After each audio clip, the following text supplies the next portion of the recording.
Here's how to create a blur plus slow motion effect. Import your video into the InShot app. Choose the part of the video you want to slow down and tap Split. Tap Speed. Move the slider back to apply slow motion to the video, then select the smooth slow motion icon.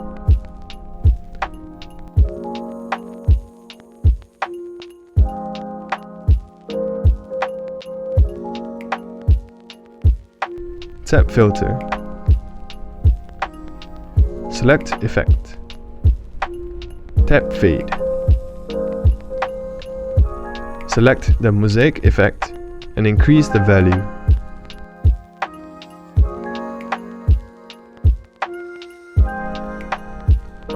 Next, go to Effects again and tap Beats. Select Black and decrease the interval. Next, tap the right arrow on the black effect and select Clip End. Here's the final results.